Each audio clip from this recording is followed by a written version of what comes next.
High students, maths study with Chandan sir চ্যানেলের পক্ষ থেকে সকলকে স্বাগত জানাই। আজকে আমরা দশম শ্রেণীর অংশীদারি কারবার বা পার্টনারশিপ বিজনেসের ওপর কোর্সে থেকে 14 থেকে যে সমস্ত এমসিকিউ প্রবলেম আছে সেই সমস্ত প্রবলেম নিয়ে আমরা ডিটেলসে আলোচনা করব। ওকে, তো আগের ভিডিওতে আমরা যে সমস্ত ব্রড টাইপ প্রবলেম ছিল সেই সমস্ত নিয়ে আমরা আলোচনা করেছি, তো এখন সেখান থেকেই কন্টিনিউ করা হচ্ছে। তো question number 16, very short answer, okay, বা এমসিকিউ প্রবলেম, বহু বিকল্পীয় প্রশ্ন বা এমসিকিউ প্রবলেম। কোশ্চেন নাম্বার 1 দেওয়া রয়েছে, কোনো যৌথ ব্যবসায় 3 বন্ধুর মূলধন যথাক্রমে 200 টাকা, 150 টাকা ও 250 টাকা। একই সময় পরে তাদের লভ্যাংশ অনুপাত কত হবে? একই সময় পরে তাদের লভ্যাংশ অনুপাত কত হবে? এখানে কী দেওয়া আছে? মূলধন অনুপাত। আর আমাদের কী চেয়েছে না? লভ্যাংশের অনুপাত। আমরা একটা কি বিষয় জানি, যে এই অংশীদারি কারবারের ক্ষেত্রে মূলধনের যে অনুপাত হয়, মানে একই সময়ের ক্ষেত্রে সময় যখন যদি এক থাকে, তাহলে মূলধনের যে অনুপাত হয়, তাহলে লভ্যাংশের অনুপাত সেম হয়, একই থাকে। মূলধন অনুপাত এবং লভ্যাংশের অনুপাত সবসময় সেম থাকে। তাহলে এখানে কত আছে না, আমরা দেখতে পাচ্ছি 200:150:250। তাহলে অনুপাত কত হয়ে যাচ্ছে না? এখানে আমাদের অনুপাত হয়ে যাবে, যদি আমি এখানে করি 200:150:250, অর্থাৎ যদি আমরা 50 দিয়ে কাটি, 0 ক্যান্সেল করলাম, 5 দিয়ে গেলে 5 4 5 3 আর 5 5, অর্থাৎ 4:3:5, 4:3:5। এটাই হয়ে যাবে আমাদের লভ্যাংশ অনুপাত। কেন না? মূলধন অনুপাত এবং লভ্যাংশ অনুপাত যে কোনো অংশীদারি কারবারের ক্ষেত্রে যদি আমাদের সময় সেম থাকে তাহলে সেটা সমান হয়। অর্থাৎ এখানে লভ্যাংশ অনুপাত হয়ে যাচ্ছে 4:3:5, অর্থাৎ অপশান বি এখানে সঠিক অ্যান্সার। নেক্সট, শুভেন্দু ও নৌসাদ যথাক্রমে 1500 টাকা এবং 1000 টাকা দিয়ে একটি ব্যবসা শুরু করে। 1 বছর পরে ব্যবসায়ী 75 টাকা ক্ষতি হলে শুভেন্দুর ক্ষতি কত হবে? এখানে শুভেন্দুর ক্ষতি বলা হয়েছে, মোট কত ক্ষতি হয়েছে না? আমাদের 75 টাকা। তো এক্ষেত্রে আমাদের কী করতে হবে না, ব্যবসা শুরু করেছিল এত টাকা দিয়ে, তাহলে তাদের লাভ বা ক্ষতির অনুপাত কিন্তু সেম হয়। মানে মূলধন অনুপাত যা হয়, লভ্যাংশের বা ক্ষতির পরিমাণটাও কিন্তু সেক্ষেত্রে অনুপাত সেম হবে। তো এখানে যদি আমি প্রথমে শুভেন্দু এবং নৌসাদের এমনি অনুপাত বার করি, 1500:1000 অনুপাত করলে কত হবে? এখান থেকে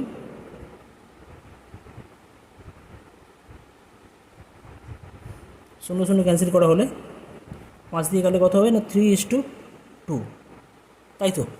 5 দিয়ে গেলে 3:2, অর্থাৎ এখানে মূলধন অনুপাত কত? 3:2। আর মূলধন অনুপাত 3:2 হওয়া মানে কি?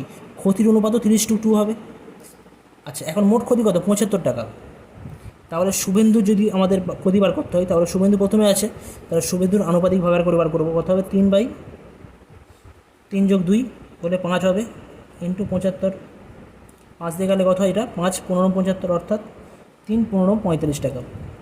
অর্থাৎ শুভেন্দুর ক্ষতি হচ্ছে কত না? 45 টাকা। আর নৌসাদের ক্ষতি কত হবে? বাকি টাকাটা, অর্থাৎ 30 টাকা। 75 - 45 করে 30 টাকা পাবো, সেটা হবে আমাদের নৌসাদের ক্ষতি। আর শুভেন্দুর ক্ষতি 35 টাকা। অপশান এ এখানে সঠিক অ্যান্সার। নেক্সট আসছি question number Roman 3। Fatima, Shreya এবং স্মিতা তিনজনে মোট 6000 টাকা দিয়ে একটি ব্যবসা শুরু করে। তিনজনে মোট এত টাকা দিয়ে ব্যবসা শুরু করেছে। 1 বছর পরে ফতিমা, শ্রেয়া এবং স্মিতা যথাক্রমে লভ্যাংশ এত এবং এত টাকা করে পায়। ঠিক আছে, তো বলা হচ্ছে স্মিতা ওই ব্যবসায় কত টাকা নিয়োজিত করেছিল। অর্থাৎ এখানে কোশ্চেনটা কিন্তু আগের মতো এখানে ঘুরিয়ে দেওয়া আছে। এখানে আমাদের অ্যাকচুয়াল অনুপাত মানে মূলধন দেওয়া নেই, কিন্তু লাভের পরিমাণ করে দেওয়া রয়েছে। লাভের পরিমাণ দেওয়া মানে কি? লভ্যাংশের অনুপাত ওখান থেকে পেয়ে যাব। আর লভ্যাংশের অনুপাত জানা মানে কিন্তু আমরা ওখান থেকে মূলধনের অনুপাত নির্ণয় করতে পারবো। ওকে, তো এখানে একটা বিষয়, যে লভ্যাংশ এত আছে, তাহলে এখান থেকে লভ্যাংশের অনুপাত কত হয়ে যাবে? লভ্যাংশের অনুপাত হয়ে যাচ্ছে, যদি আমরা 50 দিয়ে কাটি, যদি 0 করে ক্যান্সেল করি, তাহলে 5 দিয়ে গেলে 5×1=5, 5×2=10, 5×3=15। ঠিক আছে, অর্থাৎ লভ্যাংশের অনুপাত হয়ে যাচ্ছে 1:2:3। আর আমরা জানি মূলধন অনুপাত আর লভ্যাংশের অনুপাত সেম থাকে। অর্থাৎ প্রতিমা, শ্রেয়া ও স্মিতা যে টাকা ইনভেস্ট করেছিল বা তাদের যে মূলধন, তাদের মূলধন অনুপাত কত হবে না? 1:2:3। আচ্ছা, এখন মোট কত টাকা ইনভেস্ট করা আছে না? 6000 টাকা মোট তিনজনের। আমাদের কাছে চেয়েছে না এখানে স্মিতা তৃতীয় নম্বরে আছে। তাহলে স্মিতার জন্য আনুপাতিক ভাগার নির্ণয় করতে হবে। 3 যোগ করলে কত হবে? 1 + 2 + 3, 1 2 3, 3 3 6। মোট কত টাকা ইনভেস্ট করা হয়েছিল না? 6000 টাকা। কাটাকুটি করলে কত হবে? এটা 1000। তাহলে কত হয়ে যাচ্ছে না? 3000 টাকা।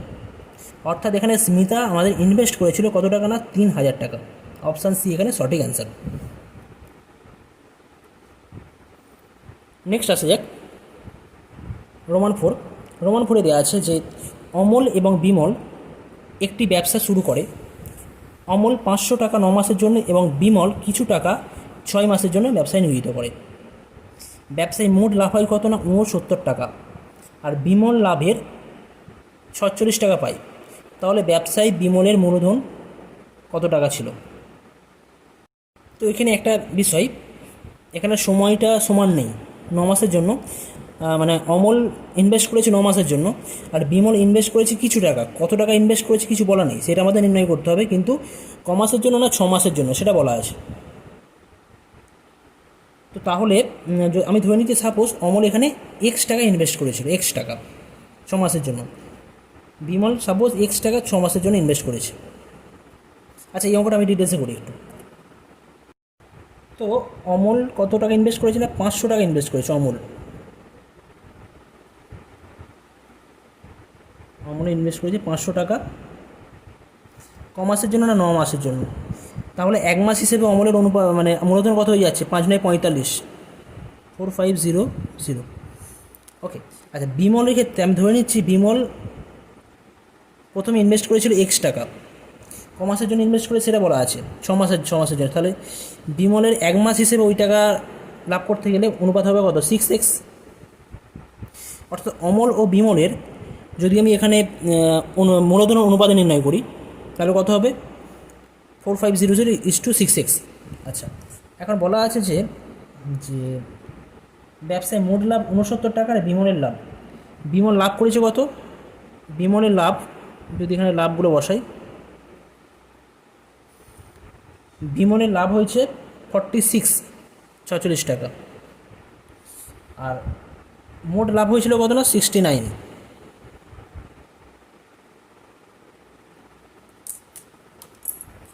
মোট লাভ 69 আর বিমলের লাভ 46 টাকা। তাহলে 69 - 46 করলে কত পাওয়া যাবে? 3 আর 2, অর্থাৎ 23 টাকা কার লাভ হয়েছে? 23 টাকা হয়েছে অমলের লাভ। 23 টাকা লাভ হয়েছে অমলের লাভ। আচ্ছা, এটা লাভ আর এটা মূলধন। তো আমরা কি জানি একটা বিষয়, যে মূলধন অনুপাত আর লাভের অনুপাত সবসময় কী হয়? সেম হয়, তাই তো। মূলধন অনুপাত 4500:6x ইকুয়াল টু কত হবে না 23:46। মূলধন এবং লাভের অনুপাত সবসময় সেম থাকে, অর্থাৎ তাহলে বলতে পারি এটা 4500/6x ইকুয়াল টু 23/46। 23 দিয়ে গেলে 23 একে 23, 23 দুগুণে 46, অর্থাৎ গুণ করলে কত হবে? এটা 45 ইন্টু 2, আর এখানে হয়ে যাচ্ছে 6x × 1, 6x। তাহলে 45 দিয়ে 90, 9,000 টাকা বাই 6 করছি আমি এটা, তখন এক্স 6 দিয়ে গেলে 6 15 90, 1500 টাকা। ওকে, অর্থাৎ এক্স সমান হয়ে যাচ্ছে আমাদের 1500 টাকা। অর্থাৎ বিমল কত টাকা ইনভেস্ট করেছিল? বিমল 1500 টাকা ইনভেস্ট করেছিল। সুতরাং এখানে আমাদের অপশান এ দেওয়া রয়েছে 1500 টাকা, অপশান বি 3000 টাকা, 4500 টাকা, 6000 টাকা। অপশান এ এখানে সঠিক অ্যান্সার হয়ে যাচ্ছে। নেক্সট রোমান 5 দেওয়া আছে পল্লবী 500 টাকা 9 মাসের জন্য এবং রাজিয়া 600 টাকা 5 মাসের জন্য একটি ব্যবসায় নিয়োজিত করে। লভ্যাংশ তাদের মধ্যে বণ্টিত হবে যে অনুপাতে, তা হলো। তো এখানে লভ্যাংশ কী অনুপাতে বণ্টিত হবে সেটা আমাদের নির্ণয় করতে হবে। তো এখানে সময়টা আলাদা আছে, তাহলে একই সময় বার করতে গেলে আমাদের মূলধন যেটা আছে সেটা আমাদের 1 মাসের হিসেবে নির্ণয় করতে হবে। তো 1 মাসের হিসেবে মূলধন কত হবে? 500, এখানে করছি আমি 500 × 9 আর 600 × 5, × 5। এটা পল্লবী আর রাজিয়া। পল্লবীর মূলধন হচ্ছে এত আর রাজের মূলধন হচ্ছে এত, তাদের অনুপাত কত হয়ে যাবে? ইন্টু করলে পেয়ে যাচ্ছে এত। এটা 1 মাস হিসাবে মূলধন কিন্তু। ওকে, তাহলে যদি আমি ক্যান্সেল করি, 0 0 কেটে যাচ্ছে, 0 0 কাটলে এটা 5 × 45, 5 5 কেটে কাটলি, তাহলে এটা পড়ে থাকছে 9, 9:6। 3 দিয়ে গেলে 3 3 9, 3 2 6। অর্থাৎ এটা হচ্ছে পল্লবী এবং রাজিয়ার মূলধন অনুপাত। আমরা জানি যে মূলধন অনুপাত আর লাভের অনুপাত বা ক্ষতির অনুপাত সবসময় সেম হয়, যদি সময়টা এখানে সেম থাকে। এখানে 1 মাস হিসেবে বার করা হয়েছে, এখানে আমরা 1 মাস হিসেবে বার করেছি, সময়টা সেম। আর লাভের পরিমাণ কত, মূলধন অনুপাত কত, 3:2, তাহলে লাভের অনুপাত হয়ে যাচ্ছে 3:2, অর্থাৎ অপশান এ এখানে সঠিক অ্যান্সার হবে।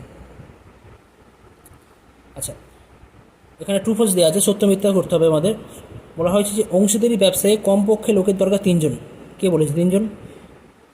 একজন ছাড়া 2 জন হলেই হবে, মানে কমপক্ষে 2 জন হলে দরকার। অংশীদারি কারবার, পার্টনারশিপ বিজনেসের ক্ষেত্রে একটা পার্টনার দরকার, সেটা 2 জন হতে পারে বা 3 জন হতে পারে বা 4 জন হতে পারে, অর্থাৎ কমপক্ষে 2 জন দরকার। এখানে 3 জন কিন্তু হবে না, অর্থাৎ বিয়ের দেখে রোমান 1 কিন্তু এখানে ফলস হবে। কমপক্ষে কতজন দরকার? না 2 জন দরকার হয়। রোমান 2, একটি ব্যবসায়ে রাজু ও আসিফের মূলধন অনুপাত 5:4। রাজু মোট লাভের 80 টাকা পেলে আসিফ পায় 100 টাকা। রাজু আর আসিফ কত? 5:4। রাজুর লাভ কত? 80 টাকা আর 100 টাকা, তো 80:4। আমি যদি আমরা কি জানি না, মূলধন অনুপাত আর লাভের অনুপাত সেম হয়। এখানে মূলধন কত? এখানে মূলধনের অনুপাত 5:4। আমরা লাভের অনুপাত চেক করে দেখি। লাভের অনুপাত কত আছে? 80, এটা রাজু ছিল, তারপর আসিফ 100। তো যদি আমরা 0 0 কাটি, 2 দিয়ে গেলে 2 4 আর 2 5। এখানে কত আছে? 5:4, এখানে আছে 4:5 পাওয়া যাচ্ছে। এটা তো সেম হওয়ার কথা। আমরা কি জানি যে মূলধন অনুপাত এবং আমাদের লাভের অনুপাত সবসময় সেম হয় যদি সময় সেম থাকে। ঠিক আছে, তো এখানে দুটো আলাদা পাচ্ছে, তাহলে এটা ফলস হয়ে যাচ্ছে। নেক্সট শূন্যস্থান পূরণ যেটা আছে, সিয়ের দাগের অংশীদারি কারবার ড্যাশ ধরনের। অংশীদারি কারবার কত ধরনের হতে পারে? তো অংশীদারি কারবার আমরা কি জানি, একটা সরল আর একটা মিশ্র। সরল কখনোই যদি সবসময় মানে সমান সময়ের হিসেবে তারা টাকা ইনভেস্ট করে তখন তাকে বলা হয় সরল। আর যখন মানে সময়টা ডিফারেন্ট হয়ে যায়, কেউ 9 মাসের জন্য, কেউ 6 মাসের জন্য, কেউ 5 মাসের জন্য, তখন তাকে বলা হয় মিশ্র অংশীদারি কারবার। অর্থাৎ অংশীদারি কারবার 2 ধরনের, একটা সরল আর একটা মিশ্র। অন্য কোনো শর্ত ছাড়া অংশীদারি ব্যবসায় অংশীদারগণ সমান সময়ের জন্য মূলধন নিয়োজিত করলে কি বলা হয়েছে? সমান সময়ের জন্য নিয়োজিত করলে তখন তাকে কী বলা হয়? না, তখন তাকে আমরা বলে থাকি সরল অংশীদারি কারবার। ওকে, আচ্ছা, নেক্সট দেওয়া আছে অন্য কোনো শর্ত ছাড়া অংশীদারি ব্যবসায় অংশীদারগণ ভিন্ন ভিন্ন সময়ের জন্য মূলধন নিয়োজিত করলে তাকে ড্যাশ বলা হয়। কী বলা হয়েছে? না, ভিন্ন ভিন্ন সময়ের জন্য। তো যদি কোনো টাকা আমরা ভিন্ন ভিন্ন সময়ের জন্য ইনভেস্ট করি তখন তাকে আমরা বলি মিশ্র অংশীদারি কারবার। ঠিক আছে, মিশ্র অংশীদারি কারবার বলা হয়।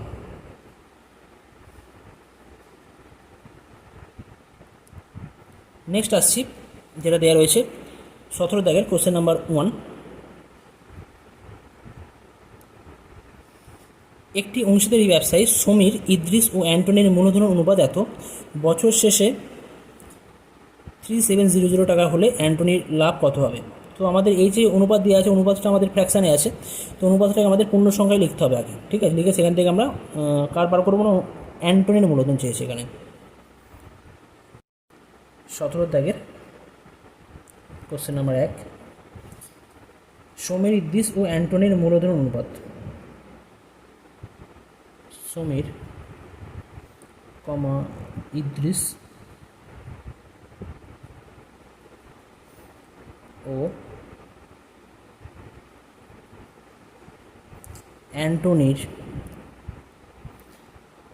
মূলধনের অনুপাত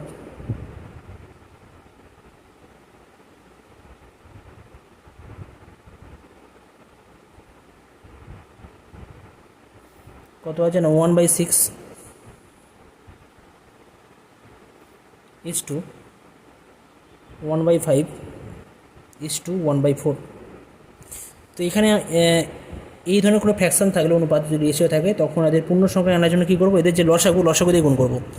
তো 6, 5, 4, এদের লসাগু কত হয় দেখা যাক। 2 দিয়ে নিয়ে গেলে 2 3 6, 5 আর 2, অর্থাৎ 5 2 10 আর 3 2 6, 10 6 60, 60 লসাগু হয়ে যাচ্ছে। ওকে, তো 60 দিয়ে গুণ করছি আমি, 60/6, 60/5, 60/4, তাহলে কত হয়ে যাবে? 6 10, 5 12 60, 4 15 60, অর্থাৎ 10:12:15। আচ্ছা, এখন আমাদের মোট লাভ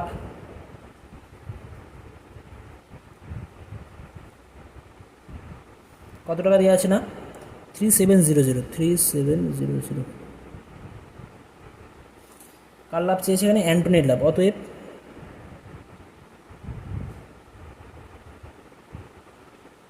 অ্যান্টনির লাভ কত হবে? আনুপাতিক ভাগাকার করলে কত হবে? অ্যান্টনির ক্ষেত্রে 15 এদের যোগফল।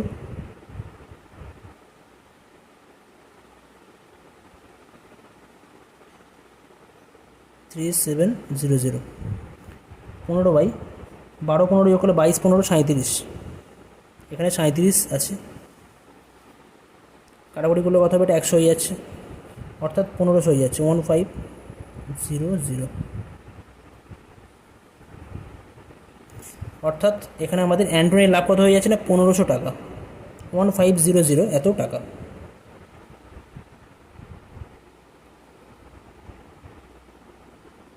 নেক্সট কোশ্চেন দেওয়া আছে রোমান 2। একটি অংশীদারি ব্যবসায়ী পৃথা ও রাবিয়ার মূলধন অনুপাত 2:3 এবং রাবিয়া ও জেসমিনের মূলধন অনুপাত 4:5 হলে পৃথা, রাবিয়া ও জেসমিনের মূলধন অনুপাত কত হবে? তো প্রথমে কথা হচ্ছে পৃথা, রাবিয়া, আর তারপর আছে রাবিয়া ও জেসমিন। তো এখানে প্রথমে দেওয়া রয়েছে পৃথা ও রাবিয়ার মূলধন অনুপাত।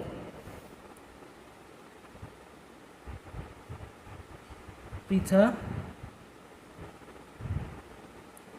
ও রাবিয়ার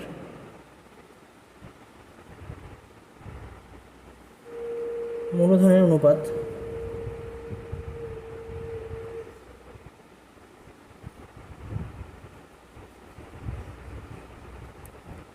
কত দেওয়া আছে না? 2:3। আচ্ছা, রাবিয়া ও জেসমিনের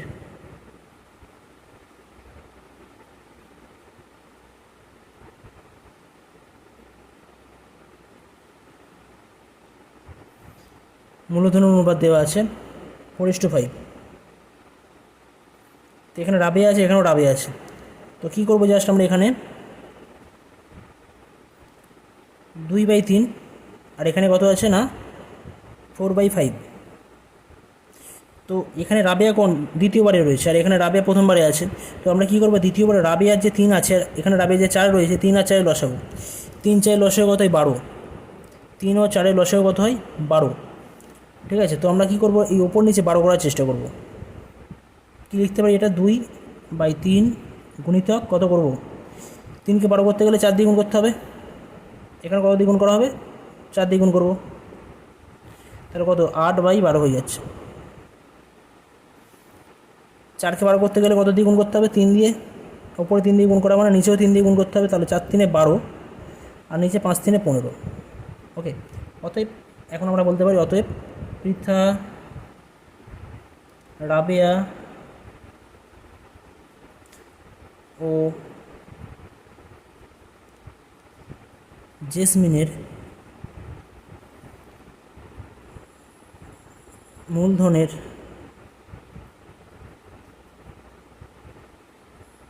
অনুপাত কত হবে? 4:5 আছে এখান থেকে, সরি এখানে রয়েছে আমাদের 8/12 পেয়েছি, 12/5, তাহলে কত হয়ে যাচ্ছে? এটা 8:12:15। ঠিক আছে, 8:12:15। Next question number 3। দুজনের একটি অংশীদারি ব্যবসায় মোট লাভ 1500 টাকা, 1500 টাকা। আচ্ছা, রাজীবের মূলধন 6000 টাকা এবং লাভ 900 টাকা হলে আফতাবের মূলধন কত ছিল? রাজীবের মূলধন 6000 টাকা এবং লাভ হচ্ছে 900 টাকা। আচ্ছা, মোট লাভ কত? এখানে 1500 টাকা। তো এখানে রাজীব যদি 900 টাকা লাভ করে আর মোট লাভ 1500 টাকা হয়, তাহলে সেখান থেকে আমরা আফতাবের লাভটা পেয়ে যাব। ঠিক আছে, তো আমরা প্রথমে আফতাবের লাভটা বার করবো। কোশ্চেন নাম্বার অ্যান্সার হচ্ছে 3।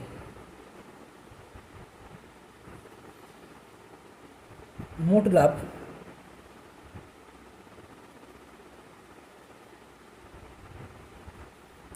সমান 1500 টাকা, 1500। আচ্ছা, এরপর দেওয়া আছে যে রাজীবের লাভ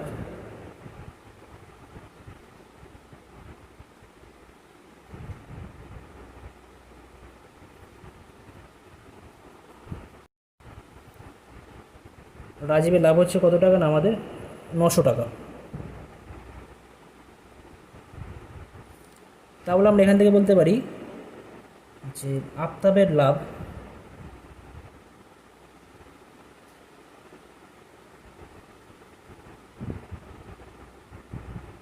পনেরোশো মাইনাস 900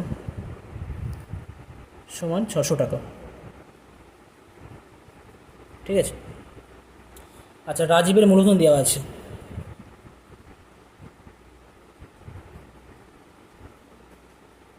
রাজীবের মূলধন দেওয়া আছে, এটা প্রদত্ত কত দেওয়া আছে না 6000 টাকা দেওয়া আছে।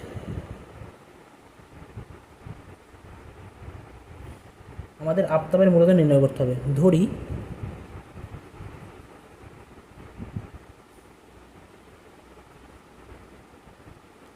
আফতাবের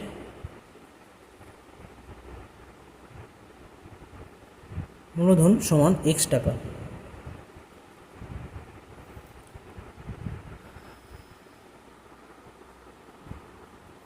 আফতাবের মূলধন কত না এক্স টাকা, এটা ধরে নিলাম। আচ্ছা আচ্ছা, এখন আমরা কি জানি যে এখানে মূলধনের অনুপাত আর লাভের অনুপাত সেম হবে। মূলধনের অনুপাত এবং লাভের অনুপাত সেম হবে। ঠিক আছে। অতএব আমরা জানি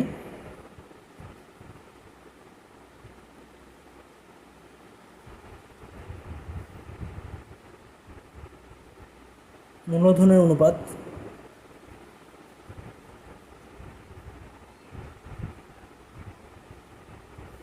সমান লাভের অনুপাত।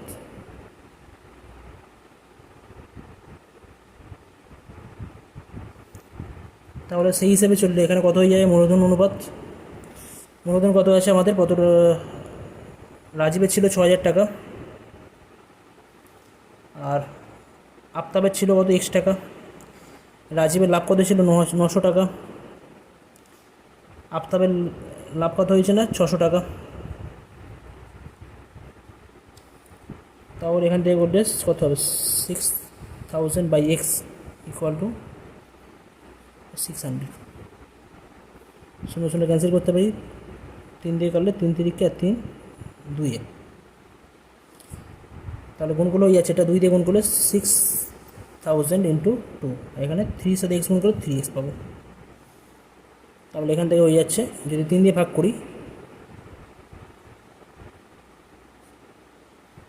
এক্স পড়ে থাকছে, অর্থাৎ কত হবে তখন 3 দিয়ে গেলে 3 2000 পাবো, 2 দিয়ে 4000 টাকা হয়ে যাচ্ছে, অর্থাৎ 4000 ইকুয়াল টু এক্স। অর্থাৎ এখানে আমরা কি বলবো যে আফতাবের মূলধন ছিল 4000 টাকা। Next question number 4। Question number 4 দেওয়া আছে যে একটি অংশীদারি ব্যবসায় 3 জনের মূলধনের অনুপাত 3:8:5। 3 জনের মূলধন দেওয়া আছে 3:8:5। প্রথম ব্যক্তির লাভ তৃতীয় ব্যক্তির লাভের থেকে 60 টাকা কম হলে ব্যবসায় মোট কত লাভ হয়েছিল। 3 জনের মূলধন অনুপাত দেওয়া আছে, শুধু জাস্ট বলা আছে যে প্রথম ব্যক্তির লাভ তৃতীয় ব্যক্তির লাভের থেকে 60 টাকা কম হলে তাহলে ব্যবসায় মোট কত টাকা লাভ হয়েছিল। আমরা একটা বিষয় জানি যে মূলধন অনুপাত যা হয় লাভের অনুপাত সেম হয়। ওকে, তো এখানে মূলধন অনুপাত যদি 3:8:5 হয় তাহলে লাভের অনুপাত হবে 3:8:5। তো এইটা ধরেই আমরা শুরু করব। প্রমাণ 4। 3 জনের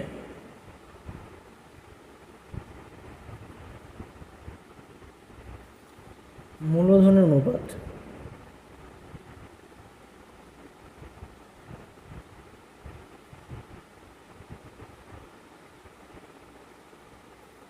কত দেওয়া আছে 3:8:5। তারপর আমরা কি বলতে পারি এখান থেকে অতএব 3 জনের লাভের অনুপাত কত হবে 3:8:5ই হবে, এটা আমরা জানি। আচ্ছা, এখন বলা আছে যে প্রথম ব্যক্তির লাভ তৃতীয় ব্যক্তির লাভের থেকে 60 টাকা কম। ধরি প্রথম দ্বিতীয় তৃতীয় ব্যক্তির প্রথম দ্বিতীয় ও তৃতীয় ব্যক্তির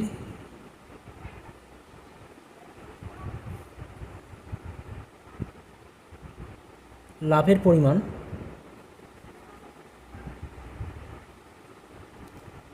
যথাক্রমে,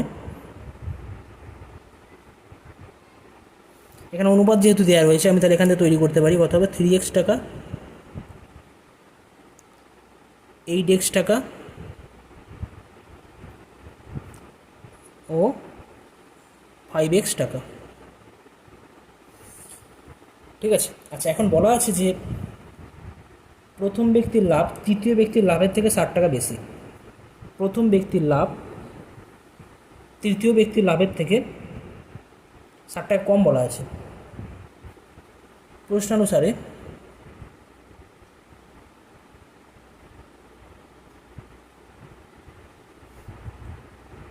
তৃতীয় ব্যক্তির লাভ কত? 5x, প্রথম ব্যক্তির লাভ কত? 3x। এদের ডিফারেন্স কত? 60 টাকা বলা আছে, অর্থাৎ 2x সমান 60 বা x সমান কত হয়ে যাবে না? 30 হয়ে যাবে এটা। ওকে, তাহলে x এর মান পাচ্ছি 30। এখন মোট লাভ বলতে গেলে এখানে তাহলে কত হবে? 3 × 30। অতএব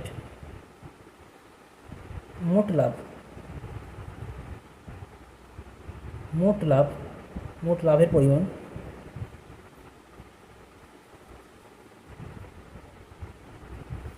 এগুলো সবগুলো যোগ হবে, 3x, 8x আর 5x যোগ হবে, তাহলে হয়ে যাচ্ছে 3 × 30 প্লাস 8 × 30 প্লাস 5 × 30। 3 3 9, 8 3 24, 5 3 15। তারপর এটা কত হয়ে যাচ্ছে? 15 9 24, 24 24 48, অর্থাৎ 400। অর্থাৎ এখানে মোট লাভের পরিমাণ হয়ে যাচ্ছে 480 টাকা। Last question number 5। Jayanta, Ajit এবং কুণাল মোট 15,000 টাকা দিয়ে একটি অংশীদারি ব্যবসা শুরু করে। বছরের শেষে জয়ন্ত, অজিত এবং কুণালের যথাক্রমে 800 টাকা, 1000 টাকা ও 1200 টাকা লাভ হয়। তো জয়ন্ত কত টাকা ব্যবসায় নিয়োজিত করেছিল আমাদের নির্ণয় করতে হবে। ঠিক আছে, তো মোট এত টাকা ইনভেস্ট করেছিল, আর এখানে লাভের অনুপাত দেওয়া আছে। তো লাভের এই যে লাভ দিয়ে এখান থেকে আমরা অনুপাত নির্ণয় করতে পারবো। এখানেই করছি আমি। লাভের অনুপাত জয়ন্ত, অজিত ও কুণালের।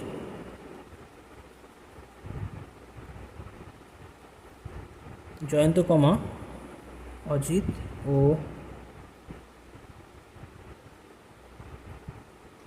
কুণালের লাভের অনুপাত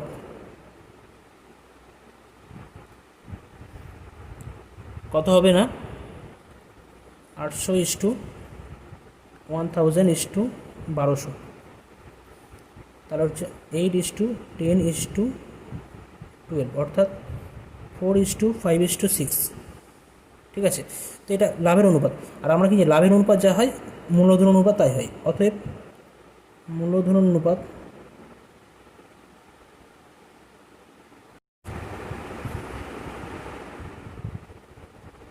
কত হবে না? 4:5:6। আচ্ছা, মোট কত টাকা লাভ হয়েছে, কত টাকা ইনভেস্ট করেছিল? 15,000 টাকা। ঠিক আছে, কার চেয়েছে এখানে? ব্যবসায়ী জয়ন্ত কত টাকা ইনভেস্ট করেছিল বা নিয়োজিত করেছিল মোট। অতএব জয়ন্ত ব্যবসায় টাকা নিয়োজিত করেছিল, টাকা